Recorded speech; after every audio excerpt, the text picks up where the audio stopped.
جب نظر بندی کی زندگی گزار رہے تھے امام، بغداد کے ایک دروازے سے گزر ہوا، گانے بجانے کی آوازیں آ رہی تھی، راگ و رنگ کی، شراب و شباب کی محفل لگی ہوئی تھی۔ امام دروازے پہ پہنچے، گھر کی کنیز باہر نکلی۔ میرے آقا نے اس کنیز سے پوچھا، تیرا جو مالک ہے آزاد ہے یا غلام ہے؟ آزاد ہے یا بندہ؟ کہنے لگی میرا مالک وہ کسی کا غلام کیوں ہوگا، کسی کا بندہ کیوں ہوگا، وہ آزاد ہے۔ امام موسی کاظم علیہ السلام نے فرمایا سچ کہتی ہے، وہ آزاد ہے۔ اگر وہ کسی کا بندہ ہوتا تو بندگی کرتا، نافرمانی نہ کرتا۔ یہ جملے فرما کے امام علیہ السلام آگے بڑھ گئے، کنیز گھر گئی۔ مالک کا نام بشر تھا۔ بشر نے پوچھا کس سے باتیں کر رہی تھی؟ کہا اس طرح کی ایک شخصیت تھی، تیرے بارے میں انہوں نے پوچھا تھا کہ تیرا آقا آزاد ہے یا بندہ ہے؟ تو نے کیا کہا؟ میں نے کہا وہ آزاد ہے۔ انہوں نے کیا کہا؟ کہتی انہوں نے کہا سچ کہتی، آزاد ہے، بندہ ہوتا تو پھر بندگی کرتا، نافرمانی تو نہ کرتا۔ اتنا اثر ہوا امام کے اس جملے کا بشر کے دل پر، میرے محترم، اس نے شراب و شباب کی محفل کو چھوڑا، آلات موسیقی کو توڑا، ننگے پاؤں دوڑتا ہوا بھاگتا ہوا امام موسی کاظم علیہ السلام کے قدموں پہ گرا۔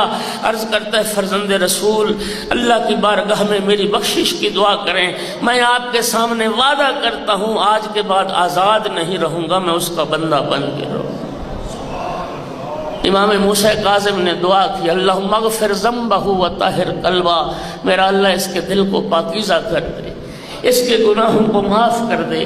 جب توبہ کی سچی اور توبہ قبول ہوئی، تائب آل محمد کے نام سے وہ معروف ہوا، تائب آل محمد کے نام سے معروف ہوا، اور اتنا صاحب حکمت و دنا ہو گیا تھا۔ جب توبہ کی تھی ننگے پاؤں تھا، پھر ساری زندگی جوتا نہیں پہنا۔ لوگ کہتے تھے بشر تو جوتا نہیں پہنتا، کہتا ہے قرآن میں اللہ نے زمین کو اپنا فرش قرار دیا ہے، میں کون ہوتا ہوں اللہ کے فرش پہ جوتے پہن کے چلنے والا۔ اور پھر اس تائب آل محمد کی یہ کرامت تھی کہ بغداد کے جن گلی کوچوں سے گزرتا تھا جانور گوبر نہیں کرتے تھے، اس لیے کہ تائب آل محمد کا گزر ہونا ہے۔